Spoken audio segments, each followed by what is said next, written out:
Want to welcome you guys back to another episode of Pistons Talk Podcast presented by FanDuel. Hope you guys had a great weekend.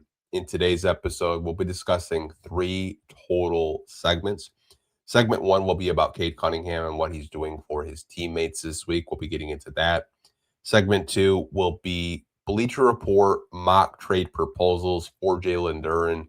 There are 3 proposals in total. We'll be going over each one individually. And I'll kind of give you guys my overall opinion on these mock trades and if I can see the Pistons actually doing any one of these trades whatsoever.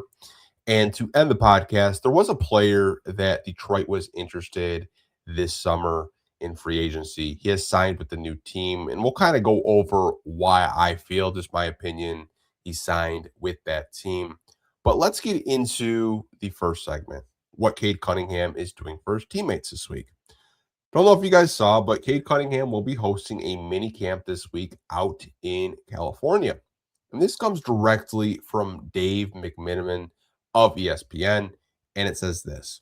Detroit Pistons star Cade Cunningham is leading a players running minicamp in San Diego this week, sources told ESPN. Should be a good way for Detroit to come together after the team's first 60-win season in 20 years. Ended with the Game 7 loss in the second round versus Cleveland. I don't really think you needed to tell us how our season ended, Dave. We know how our season ended. Don't have to remind us how bad that Game 7 loss was. It was terrible. I've never seen a team so out of gas in my life. I'm not gonna shit on Dave, but thanks for the update, Dave. Cade Cunningham will be hosting a players minicamp. Now, a couple of things that I want to talk about with this minicamp. Questions that you guys have asked. And I'll just go over the main 3 ones that I keep seeing repetitively. First one, is this going to be documented? Can I watch it? Where can we watch these runs? You guys, I just don't know. Could there be photographers and videographers out in San Diego? Yes. Could they kind of tease these throughout the week? Yes. Is it going to be documented? I'm just not sure. I would assume there is at least a photographer or a videographer out there taking some highlights. We just kind of broke down Asar Thompson's jump shot last week, and that was a run down in Miami, Florida with Cade Cunningham, Asar Thompson, and Taurean Prince. I think it could be a similar type of situation where there is a photographer out there. He does take some videos of these runs and post it on social media, kind of have a teaser, and then maybe within a couple of weeks, there's a whole 10 to 15-minute run that we can watch on YouTube and overreact to. Totally could see that happening. That was the first question. Second question was, will Jalen Duren be there? Now, this depends on what type of mini camp it is. Now, the way it was worded is Cade Cunningham is leading a players run mini camp. So that tells me it's probably not team issued. It's not a Detroit Pistons mini camp. It's a players run mini camp. So Jalen Duren could be there. And the reason why I say that is this. Usually when there's a team issued event, the players that are under contract will show up. Right now, technically, Jalen Duren is a restricted free agent. He is not under contract. Even though the Pistons do have his restricted free agency rights, he does not have a contract with the Detroit Pistons. So there's a good chance he could show up to this players minicamp. If he shows up to the players minicamp, I think it will silence a lot of doubt and a lot of outside noise nationally, which we'll get into the second segment with, these fake mock trade proposals from Bleacher Report. But that was the second question I saw a lot of you guys ask, Anthony, is Jalen Duren going to be there? I'm not sure, but if he is, that does kind of signal that, the two sides are trying to, get something done. Obviously, the Pistons want him coming back. Obviously, right now, it's just a stalemate in between the type of contract that the Pistons want to offer and the type of contract that Duren and his agent wants, right? And that's restricted free agency. That's just how it is. That was the second question. Now, the third question that a lot of you guys asked, why is it going to be held in California and not here in Detroit, not here in Michigan? And that is a very, very simple question to answer for you guys. There are two states in general that a lot of basketball players work out in the summer. One is California, where they're going to be at. And the main reason why is a lot of the trainers that they work out with are based out in California. A lot of players go out in California with these runs. I've seen, I believe, two Rico Hines runs. I know for a fact those are out in California. They're near the San Diego area. Could it be a Rico's Hines run plus a Detroit Pistons, mini camp held by Cade Cunningham? Absolutely. So that's one. And another reason why they go out in Cali is not only are there going to be Pistons players there, but there's also going to be some of their peers in the NBA. There are going to be other NBA players there that are on their team that they could be possibly close with, they could share an agent with, they could share a trainer with. So that's why a lot of players in general go out to California for these workouts, for these open runs. Could they do it in Michigan? Sure, but there are more people that they know, there are more trainers out there that they know, that they get to work out with out in California. And also Dallas, Texas is another state that a lot of NBA players live because of the taxes, because you kind of get a tax break if you do live in Texas. So California and Texas are the two states that a lot of NBA players in the offseason go to. Now, don't really know how these mini camps are going to be held. I don't know if it's going to be similar to the pickup runs that we reacted to with Cade Cunningham and Asar Thompson. I don't know if it's going to be more of just 5v5 or just, individual workouts. We'll have to wait and see. I do hope they are documented at least a little bit so we can actually talk with you guys during this off season and kind of react to or maybe overreact because I feel like the Asar Thompson stuff, I may have overreacted a little bit, but his jump shot does look really pretty. It really does.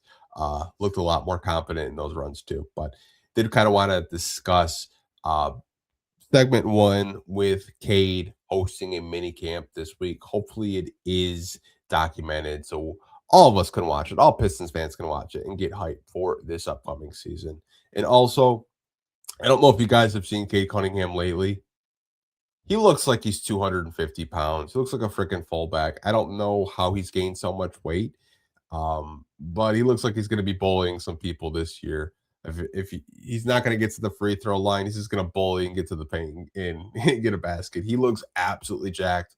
Paul Reed as well has put on significant weight, significant muscle. Asar Thompson as well. A lot of these Pistons have been in the gym nonstop since the playoff have ended. Dave, I don't know why that's the one thing about ESPN. Like, you could just say Cade Cunningham's hosting a mini camp, but no, he had to say, "Oh yeah, their season ended the Cleveland in Game 7, and they lost."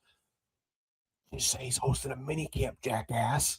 Good lord, man! I swear, like some of these ESPN tweets, especially Shams Karania. I know I'm rambling. Like when there's a free agent signing, and I don't know if you guys have seen this on your phone as well.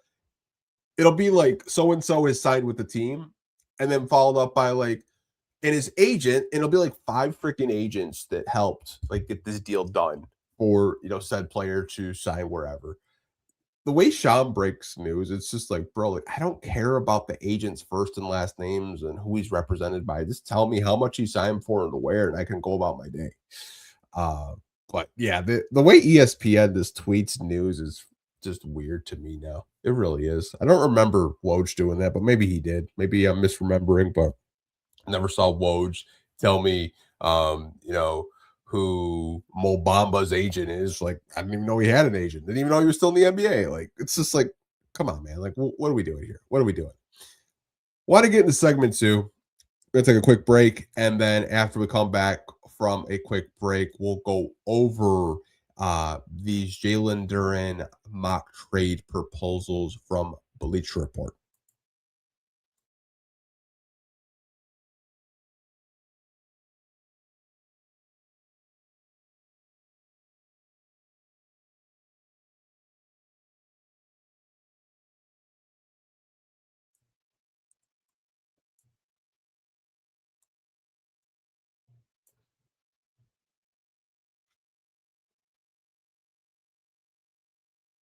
Okay, you guys, we're back. Let's get into the second segment now. I wasn't sure if I was going to talk about this or not because I saw a Clippers fan talk about a article that was maybe written, I don't know, maybe a month ago, because I remember discussing it with you guys on the podcast like in July. Because when I see news, I try to talk about it as soon as possible. And I think you guys kind of like the format of how we do these podcasts, these shorter podcasts, I should say.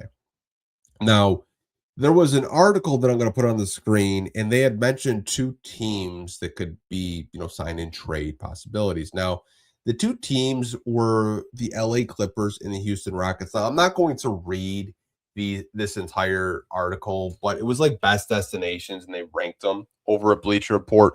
Obviously, the Detroit Pistons were 1, the LA Clippers were 2, and the Houston Rockets for 3. And for the Clippers, they had talked about a sign and trade situation where you send Jalen Duren to the Clippers in exchange for Darius Garland and Brook Lopez. And the other with Houston was just a straight swap for Jalen Duren for LP Sengun. So, that was the first part. And I kind of wanted just to break down the Clippers mention in a sign and trade with the Pistons and them, right? Obviously, there is a connection with JB Bickerstaff with Darius Garland. He coached him, good point guard. Obviously, he has had his health issues. I think this past season he was dealing with a toe injury, and he just was never really right. I believe a couple of seasons ago he had a jaw problem, lost a bunch of weight, and just wasn't really right. But when he's been healthy, he's been one of the better point guards. He's just had a lot of weird injuries throughout his young NBA career. But like Darius Garland is a really good player when he's healthy and when he's right. Again, a swap for Jalen Duren for Darius Garland and Brook Lopez.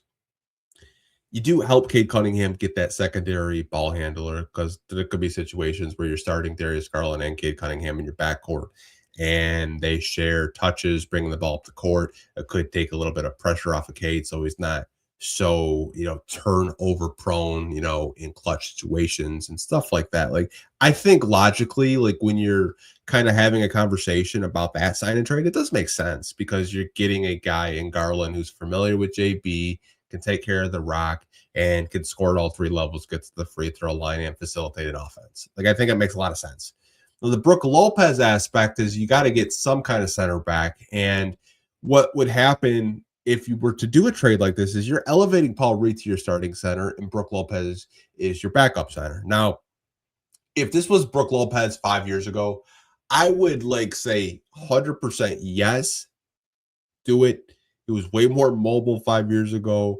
Pick and pop nightmare. I mean, he used to kill the Pistons with the Milwaukee Bucks. I swear, every time I saw Milwaukee, I was like, Brook Lopez is probably going off for 30 tonight because we're just going to leave him open for 3. This stage of his career, Brook Lopez could still hit threes at a pretty decent clip, I would say. But the only issue with him is he's a lot older, and laterally, he does not move the same way he used to. And that is to be expected when you've been in the NBA for as long as Brook has. Again, I don't really hate the sign and trade.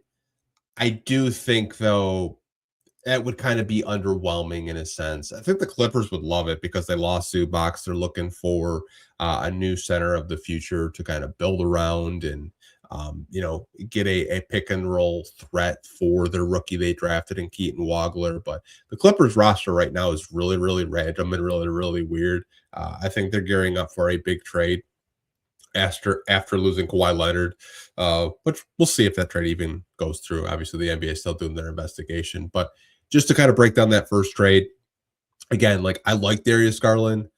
I wish Brook Lopez was a little bit younger. If he was younger, I would do that trade 100%. I would consider it if I'm Detroit. And if the Clippers really, really, really wanted Jalen Duren, I'd be like, okay, you kind of got my interest there.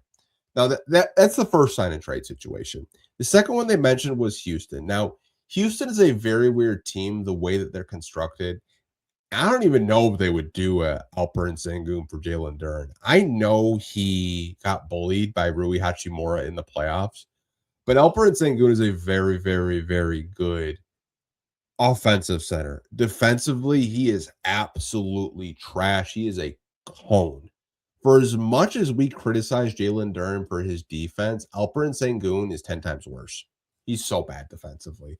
Uh, there are situations where Udoka will just bitch him out saying, why the hell did you do that? What are you doing?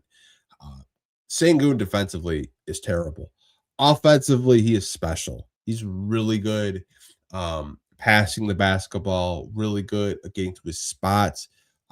Love his moves in the post. But again, I don't really know if Houston would do that personally. Um, I think Jalen Duren's fit in Houston would be interesting. The way that they could use him with Fred VanVleet and Reed Shepherd and Amen Thompson, and even Kevin Durant for that matter. But I don't really know if they would be in love with kind of just doing a swap there. I don't really think a Duren for Sengun swap is even realistic. I think it's just kind of like I'm putting this in my article, see if it hits, see if I get any traction. I just don't see it. I think the Clippers one is a little bit more realistic. And again, this was written over a month ago. And the reason why I'm mentioning it today on the podcast is because I've seen a lot of Clippers fans talk about it. I've seen a lot of Pistons fans mention it. It's been messaged to me a couple of times over the weekend. They wanted me to talk about it today. Again, if Brooke was a little bit younger, I would consider it, or maybe you throw another player in there that makes a little bit more sense. I don't even know if I would want Niedenhauser, who's a center that they drafted in the second round. It's a good defensive center, but I think I would need someone to at least kind of help me at the center position. Again, like I like Garland, but at this stage of his career, I don't really want a older Brook Lopez. Now, the second mock trade the Bleacher Report put out today actually was with the Milwaukee Bucks. Now, it would be where Milwaukee would complete a sign and trade with the Pistons, and they would send over Ryan Rollins, Miles Turner, and a 2031 first round pick, but with top 5 protections. And the Bucks would get Jalen Duren in this type of mock sign and trade. Now, here's the thing. There's a lot of players in Milwaukee that I like. Ryan Rollins is one of them. I thought he should have won Most Improved Player. Had a breakout season, in my personal opinion. Really liked Ryan Rollins. Miles Turner, I feel like he's been a player that a lot of Pistons fans, during the offseason on paper, they really love the idea of Miles Turner. I don't really know if you were to do this trade, are the Pistons still as good as they are on the glass, grabbing defensive rebounds? Are they still a good defensive team? Because I think at this stage of a career with Miles Turner, he's not as bad as where Brook Lopez is at, but he's getting pretty damn close. He's been in the league for quite some time. I think as a stretch 5, he does make sense in terms of spacing. It would make sense with the Sar Thompson, because right now you have a Sar Thompson and Jalen Duren with 2 non-floor spacers next to Cade Cunningham and company in the starting lineup. I think from a spacing perspective, he does make sense. But if I'm Detroit and it comes down to like the Milwaukee Bucks, right? There are so many players on the Bucks that I would actually want more than a Miles Turner. I would actually ask for Khalil Ware in this instance. I think Khalil Ware can stretch the floor. We saw it in Miami. Protect the rim. He can really protect the rim. And I think there's more in there with Khalil Ware. He was a blue chip piece that they got in the Giannis trade. Like, I really like Khalil Ware. I would like Tyler Hero. I know he was a player that a lot of us thought that we were going to be getting in the Giannis trade. Obviously, that never happened. He's on the last year of a deal. Tyler Hero would be a player that you could put in the starting lineup. You could bring him off the bench, whatever you want to do. He could be a secondary option all day. Tyler Hero's nice. I've always been really intrigued with the idea of Jaime Jaquez. He's a good player. I don't really know if Milwaukee would want to let him go, but like, I like Ryan Rollins. I like the idea of Miles Turner, but I'm telling you guys, I would be asking for Khalil Ware. Like, take the first round pick off. Like, give me Khalil Ware if that's what it comes down to in a sign and trade situation. Again, I don't think the Pistons would do this for a Miles Turner. and a Ryan Rollins plus a top 5 protection pick. The Pistons would probably want the protections off the pick, 100%. Milwaukee probably wouldn't do that because where they're trending, they're trying to kind of retool, be somewhat competitive, but still be able to build through the draft after they lost their franchise guy in Giannis Antetokounmpo. But I think of with all these mock trades, I think the one that probably holds the most weight where I could actually see it being a possibility is the Clippers one, just because of the connection with Darius Garland and JB Bickerstaff and getting Cade more help in the backcourt to limit his turnovers and kind of keep him fresh during a long season. I like Ryan Rollins. I like Miles Turner, but again, I would rather have Khalil Ware. I don't know about you guys. I've always been a really big fan of Khalil Ware from afar. He was really high on my big board when he was coming out of the NBA draft. I think he's going to be an absolute monster this year for the Milwaukee Bucks because they're going to be playing a lot of games. They're not really I don't think there's a lot of expectations on them to go out and, try to make an Eastern Conference Finals or even make the playoffs for that matter. I think they'll be competitive, but to me, I'd much rather have a Khalil Ware than Miles Turner at this stage of his career because I think he kind of fits the younger timeline with what the Pistons currently have, and he does everything Miles Turner can do, but he's younger, and you could probably lock him up after his rookie scale contract is done. But that's just me. That's just me. Like if I'm trading a young center, give me a younger center in return. I don't want someone that's been in the league for what's Miles Turner been in the league for? Like 10 plus years. I think he's slowly declining and his athleticism is getting a little bit worse season by season. Now, we do have one more topic before we do end the podcast, and this is DeMar DeRozan. So DeMar DeRozan obviously signed with the Denver Nuggets, and this comes from the Denver Post, and it says, quote, according to the Denver Post, the Miami Heat, Detroit Pistons, and the Cleveland Cavaliers were among the teams DeMar DeRozan strongly considered in free agency, but Denver's recruiting pitch and overall fit ultimately won him over. Now, we had talked about DeMar DeRozan last month that the Pistons did have interest in going after him in free agency. And the one pushback I had with you guys is if you bring DeMar in, I don't really think you can start him next to Cade Cunningham. And it's not that DeMar can't score. He still can. Even as old as he is, he's still a very good isolation scorer in the half court. My main issue was if you start him, I think defensively you do get a lot worse and you're putting a lot more stress on Asar Thompson to cover up his deficiencies defensively. Now, Miami was also a team that was in the mix. They eventually did get a guard in Klay Thompson, which that was really random. I didn't know Dallas was just going to waive him and let him go to Miami, but Klay Thompson is going to Miami. DeMar is going to Denver. And Cleveland eventually decided they were going to do a sign and trade for Peyton Watson, which I don't like the fit there for Peyton Watson. I got a feeling Kenny Atkinson is going to have the guys stand in the corner. He's going to get the DeAndre Hunter treatment all day, but that's just me. DeMar did have interest coming to Detroit, but if I did have to guess, the reason why he's not in a Pistons uniform is they probably wanted him off the bench. They probably wanted him more in like a Karras role where you're going to get minutes, but you're not going to start. You could be out there with starters depending on the bench unit and how the rotations were kind of like fluctuated throughout the game, but you're not going to be starting next to Cade Cunningham in the backcourt. I personally think the starting shooting guard's either going to be Duncan Robinson or Isaiah Joe.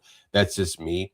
I think that's what they want to do. That's what JB Bickerstaff and the Pistons want to do next to Cade, have him next to a high volume 3-point shooter.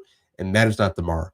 He's a very good mid-range shooter, very good at still getting to the free throw line. But three teams that, that he had interest in were Cleveland, Miami, and Detroit. So did kind of want to end the podcast with that note that, he did have interest coming here. Obviously, the Pistons probably didn't offer him a starting spot, which he's probably going to start next to Jamal Murray. That's going to be fun to watch. I'll just say that. Defensively, you got Jokic, you got Murray, and you got DeMar. you guys might drop like 120, 125 points a game, but you might give up like 130. Like that's really bad defensively. But I do want to wrap up the podcast. But before we do wrap up the podcast, we have to hear from our sponsors at the FanDuel Sportsbook, you guys. And right now we have 2026-2027 regular season odds out. For the Detroit Pistons to win 50 plus wins, the odds are set at plus 105. So FanDuel believes that it's a pretty good shot that the Pistons could win 50 wins this regular season. I know their over right now is currently set at 48.5. I would take the over on that. I think this is a 50-win club. I still think this is at least a top 4 seed in the Eastern Conference. I understand other teams around them have gotten better, but I think the Detroit Pistons have a very good shot of being a top 4 seed in the Eastern Conference. But let me know what you guys think of, one, the minicamp with Cade Cunningham. Hopefully it is broadcasted in some way. Hopefully, fingers crossed. The sign and trade mock trades from Bleacher Report. Obviously, there was the Milwaukee Bucks one that came out today. And then last month, they talked about the Clippers and the Rockets. Let me know what you guys think of that. Personally, I still think he's going to be in Detroit. I think the Pistons are going to get a deal done. But, it's off season. It's a topic. I'm sure you guys have a lot of strong opinions and feelings about Miles Turner, or strong opinions about Darius Garland or Brook Lopez or Alperen Sengun for that matter. And the final topic was DeMar DeRozan. Let me know what you guys think of the DeMar DeRozan report, that he did have interest coming to Detroit, but ultimately did decide to go play with Jamal Murray and Nikola Jokic. Talk to you guys down below in the comment section. Like always, hope you guys are staying safe. Take care. And we'll catch you guys in the next episode. Peace.